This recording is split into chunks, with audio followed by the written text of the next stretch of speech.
With 23 factions in the game, there are hundreds of units of all shapes and sizes. But the question remains, what are the best units for each of these factions? Which units can take on pretty much anything and carry their factions' battles almost single-handedly on their shoulders? I want to know, but I also want to shift some blame away from myself, so I enlisted the help of the Discord to come together and vote on what the best unit is for every faction in Immortal Empires. Next, we're going to go through and do the worst unit, so if you want to take part in that discussion, join the Discord via the link in the description and check the upcoming events. Now for the list. These are going to be units chosen for their ability to perform exceptionally well compared to other units on the roster, and of course, we're focusing on campaign, since that's kind of my entire deal.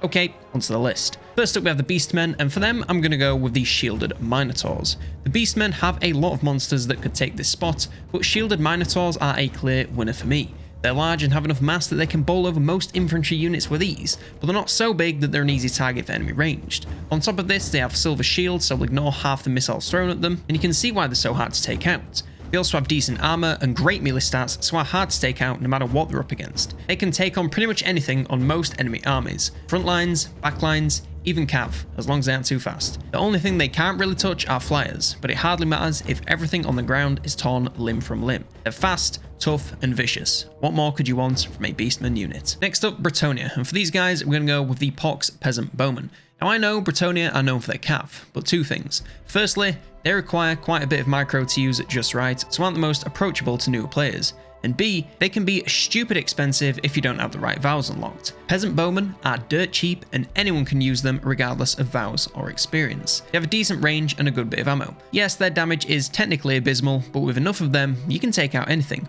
The poison damage is also a great touch, not affecting the overall damage, but making whatever you hit a little weaker and easier to finish off. Whether you're against infantry, large targets, or even lords and heroes, they can do it, and in large enough numbers, they can do it pretty well. Yes, if they get a whiff of combat, they will crumble in seconds, but they are so dirt cheap, you can replace them in an instant anyway. Now for the Demons of Chaos, and this one is going to surprise you, we're going to go with Chaos Furies. The Demons of Chaos technically have access to all 4 of the monogod rosters, so their roster is one of the largest in the game. But when you actually look at it, they only have one unit that's totally unique to them, the Chaos Furies. So here they are, and they're alright at taking out backlines when they're in swarms, but anything that can fight will likely take them out without too much trouble. They're of course super fast since they can fly, so are great getting over and around enemy lines into their vulnerable units in the back. They obviously fall off once enemies have even a little bit of armor, but what else can you expect from a unit you can recruit with no buildings? Dark Elves are next, and of course we're going to have to go for the Great Swords Shades. This is just one of those that everyone knows to be true, and there's not really much you can do to argue about it. They're just really good at everything they do. They have great armor piercing damage from a range and in melee, so can do well in either. They don't have the longest range in the world, but with their speed, they can get into position and fire pretty easily. The Vanguard and Stalk really cap it all off, allowing them to sneak around and get into a firing position, and the enemy can't really do much about it without scouring the map at all times. You can easily doomstack these guys if you really wanted to, or just have them as your endgame backlines for a more balanced approach. They do great work versus basically anything. Now it comes to the Dwarves, and for these we're going to have to go for the Iron Breakers. The Dwarves are of course known for their incredibly tanky units, especially on the front lines, and Iron Breakers are the best of the best for this. They have huge armor, nearly 10,000 HP, a shield, expert charge reflection, and an astonishing 66 melee defense. There is very little outside of a nuclear blast that can shift these guys. With the Dwarf playstyle, that is all you could ever want. To top it all off, they also have some ranged explosive they can use just before the lines clash to get off some burst damage before combat ensues. They don't have loads in the way of armor piercing damage, but when they're holding enemies still for this long, you need to have something for the rest of your army to do. Support them with missiles and you will clean up against basically anything. Next up we have the Empire, and I'm going to go for the Free Company Militia. Now I know what you're going to say, and yes, they are basically useless past turn like 20 or something, but when you can use them, they are amazing. They do decent damage both from a range and in melee, even if it's not armor piercing. They're fast enough for an infantry unit, so getting a good angle is a breeze as long as you don't have any cav or monsters to deal with. They're also pretty damn cheap, so you can get a bunch of them for basically nothing and sail through early game battles with ease. Like I said, they fall off fast, but for when you do use them, nothing is as easy in the Empire roster. Grand Cathay are next, and the Celestial Dragon Crossbowmen are just the most obvious choice. These are another unit that's kind of a given, since they are basically the sisters of Avalon of Cathay. They have great armor piercing damage from a range with an arc, so can hit basically anything and do great damage while they do. On top of their ranged prowess, they're super tough in melee with a huge 95 armor and a shield and decent melee stats. Of course you don't want them in melee until they have to be, but if they have to, they can defend themselves pretty bloody well. set them up, focus fire on anything that gets close, and you should have an easy dub on your hands. Now for the greenskins, and we eventually settled on the stone trolls. Honestly, the greenskins were a faction that had the most thought put into them, since basically nothing is a standout unit. They really are a faction that needs everything to do its part to succeed. In the end, we settled on stone trolls, since they kind of fill the same role as minotaurs from the Beastmen. They're fast enough and decently tough with armor and resistance, as well as having great armor piercing damage dealt in area attacks. Yes, they're large, but not large enough to the point where they're an easy target for ranged units. They work great on the front lines, or can use their speed to get around into the back lines if you really want, just like minotaurs, but not quite as good. The only downside is the leadership, but if you keep an eye on them and manage their regen, they should do great. Now it comes to the High Elves, and obviously it's going to be the Sisters of Avalon. Do I really need to explain this one? I think everyone that's played the game for more than 10 minutes knows that Sisters are just so blatantly overpowered, it's not even funny. Their missile strength is foul, with armor piercing, magical and fire damage tearing anything they fire at apart. And they can fire at basically anything with their firing arc and huge range, making anything a more than viable target. And to top it all off, they can take care of themselves pretty nicely in frontlines combat. Don't get me wrong, they will lose versus anything that's halfway decent at fighting, but they can defend themselves for a little while, at least until you get them some help. Always take a bunch of them when playing as the High Elves, and you will never once regret it. Next up we have Khorne, and for these guys we're going to go with the Great Weapons Minotaurs of Khorne. I mean, you must have seen this coming with how easily the Minotaur shields won for the Beastmen. These lads are more or less the same, but trade a little bit of leadership, speed and defense, and of course the shields, for more armor, attack and charge bonus, as well as a bonus versus large. This makes them a little more fragile, but a lot more devastating in combat with that huge damage. You can use them the same and leave them in combat, or charge them around, taking out whatever you please with the huge damage. The anti-large also makes them great for taking out cav or larger, so choose literally whatever you want. Front lines, back lines or anything in between are all fair game. Now comes Kislev, and for these guys we're going to go for the Ice Guard Glaives. These are another unit that you just kind of have to give it to. They have great range damage, even if it's not totally armor piercing. It has magical and frostbite, so you'll have nice slow enemies to pick apart, even if they do have a lot of armor. On top of this, they also have great melee stats, with armor piercing, anti-large, magical and frostbite damage combined with pretty decent melee stats. They are another unit that can pick enemies apart from afar, whilst also taking care of themselves if they get caught in melee. Compared to the others like the Sisters, I would say these guys aren't quite as good since they lack any armor piercing, but on the Kislev roster, I'm convinced these are the best unit you could hope for. Keep them firing and focus on anything particularly tough and they'll do great. Now it comes to the Lizardmen, and we have gone for the Stegodon.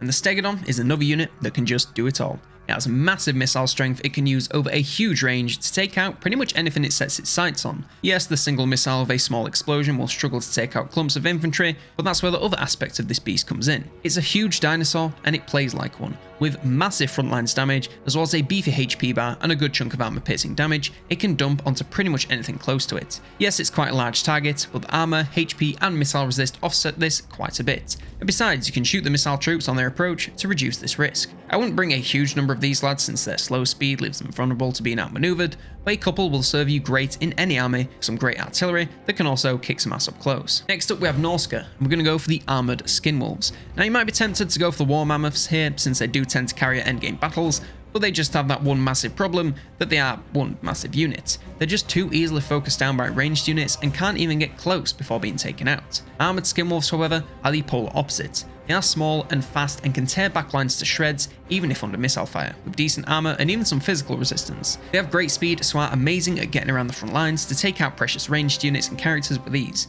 They also make for great cav killers with their anti-large damage, so are really flanking assassins. You can even have them flank the front lines to rush breaking the enemy if you really wanted, so there isn't a lot that they can't do. Combine all of this and add regeneration, and you have yourself a very powerful unit. Next up we have Nurgle, and we're going to go for the Nurglings. I know what you're thinking, and yes, Nurglings are a super weak unit. They have no armor and pretty poor melee stats, so are going to take a lot of damage in a very short space of time. But they also have a lot going for them. For one, they have a ton of HP for such an early game unit, so even with their poor stats against other early units, they'll hold the line for a surprisingly long time. They also do decent damage despite their melee stats. Their damage is magical and poison and hits an area, so they will be spreading their damage and effects to multiple entities every single time they attack. They also gain increased defense whenever in combat thanks to their Cloud of Flies ability. So yes, they are super early and super basic, but they're also pretty good both damage and tank wise. They do drop off, but before they do, you have a pretty great unit on your hands. Besides, they cost basically nothing. For Ogres, we've gone with the Man-Eater Ogre Pistols. Now the Ogres obviously have a ton of chunky units, but the Man-Eaters are some of the biggest and hardest hitting of them all. Giving them pistols just makes them even deadlier with armor piercing damage, now available in melee or from a range. You can either have them fire enemies from afar or charge them in using that classic Ogre mass to bowl hostiles over with ease. Whatever you do, these guys will perform excellently, and you can have a whole army of them if you really wanted.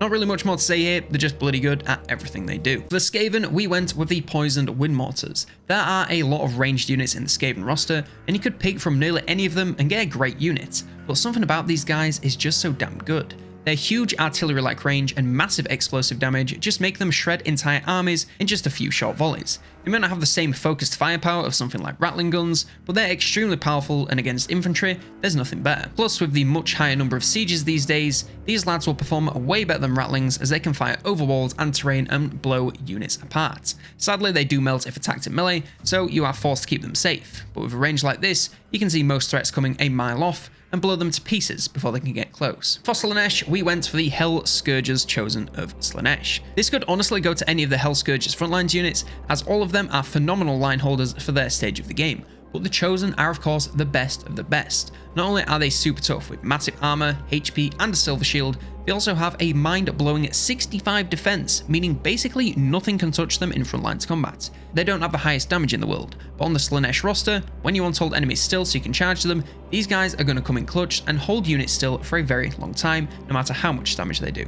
Set them and forget them while you manage your other units around to shatter anything that meets them on the front lines. Next up, the Tomb Kings, and we went with Ushabti Greatbows. The Tomb Kings were another faction where we were a little hard pressed to find a unit that was obviously the greatest. They of course have a bunch of great constructs, but finding one that can do it all was quite a challenge. We thought about Sepulchral Stalkers, but their melee stats are just so poor it was hard to choose them. In the end, we went for the Ushabti Greatbows since they are better in nearly every single way, while still having all of what makes the Stalkers great. They have massive missile damage that can fire over a massive range, as well as being powerful melee combatants with even more high armor piercing damage. Yes, they still don't have the best melee stats, but for fending off attackers, it will do nicely. These are another unit that can happily sit at the back and fire enemies till the cows come home. Only send them in once you absolutely have to, as the front lines are not their best use whenever they have ammo. For Siege, we went for the Chaos Knights of Siege. These are a unit that the more I think about them, the better they seem. Of course, they're a cav unit, so they're super fast and are great taking out back lines, and they should be, since that's their primary job. But alongside this, they're also super tanky with a ton of armor, a shield, great defense, the barrier, and decent HP. This makes them incredibly hard to take out, whilst also being quite a force in combat. Now yes, they don't have a ton of armor piercing damage, but they will do just fine at taking out back lines or keeping other units still whilst allies move in to help them. You can honestly use these guys as a front lines. They're that tough. For a cav unit, that's pretty unique and extremely powerful. Either leave them in or charge them around. Either way, they will do fantastic work. For the vampire count, I mean, it's obvious, isn't it? We went for the Necrophix. Basically, everyone agrees this is one of the best units in the game, so it's no surprise it's the best in the roster. Again, it's another unit that is great at pretty much everything. It has huge missile strength and a massive range, so can deal devastating damage from half the map away. Alongside this, it also has armor-piercing melee and huge area attacks, so will do just as well if it finds itself on the front lines or just needs to fend off flankers. There's not really much it can't do, and while it is a large target, it's quite skinny and can fire back at enemies if needs be to take them out before they can get into firing distance. It's for sure one to be careful with, and you need to keep ranged units distracted, but if it can do what it does best, which is anything other than standing getting shot at, it will do very, very well. Now comes to the vampire counts, and for these guys, I went for the Vargulf. Honestly, the vampire counts were a hard faction to pick a best unit for, mainly since a lot of their units tend to do the same thing. They're all melee, so nothing is really going to be good at everything, so I had to sell for what is the best at what they do. And for that, I think the Vargulf is a great choice. It's big, but not too big, so it can do some great charging damage and disrupt most enemy formations it collides with, but also isn't the biggest target for enemy ranged. Alongside this, it has great armor-piercing damage in area attacks, so it can shred infantry in moments if it keeps swinging. It also has great speed and a decent HP alongside regeneration, so it can actually be pretty hard to take out. The only thing that it isn't great at is the leadership, so you have to make sure it doesn't lose confidence, otherwise it'll die and break in moments. Aside from this, you can send it into the front lines or back lines, and it will do great anywhere. For the Warriors of Chaos, we went for the Dragon Ogres. Now, in the old Warriors of Chaos, the Chaos Warriors were the best unit by far, as you could have them by turn 2 if you played your cards right. But with the new recruitment and upgrade process, they aren't quite as powerful and reliable, so I cast my size elsewhere.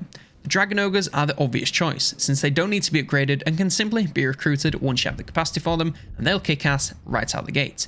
Similar to Minotaurs, they have excellent speed as well as amazing weapon strength, allowing them to take out armored targets with ease and go toe-to-toe with basically anything. The anti-large also makes them great versus cav or monsters, so there isn't really anything they can't go against. And to stop it all off, they're not the biggest target for ranged and come with missile resist and a ton of HP, so are nearly impossible to take out without special effort. They can take on anything and come out the other side, having hardly felt a thing. And finally, we come to the Wood Elves, and for these guys, we went for the Way Watchers. These are the final and another obvious choice, yet again, because they're the peak of the Wood Elf gameplay. They focus on sneaky skirmishing using ranged troops hidden away to deal a ton of damage before the enemy even knows what hit them. Way Watchers are the best at this with excellent range, powerful missile damage, and the ability to move and hide whilst doing all of this. They can pick an army apart and never take hits if they position themselves correctly. Sadly, they are pretty squishy and will fall fairly quickly against basically anything they come into contact with, but if you can use their high speed and firing on the move, you shouldn't ever come close to damage and be able to wipe the flow of enemies whilst they look around searching where the missiles are coming from. And that is our list. Let me know what your thoughts are in the comments below on what unit you think are the best for every faction. If you enjoyed this video and or found it useful, subscribe to the channel so you never miss a video. Hoping to hit 50k by the end of the year, so I sure would appreciate the assist. Leave a like if you did, and if you're feeling a especially big penis, consider becoming a member on YouTube or a patron on the Patreon.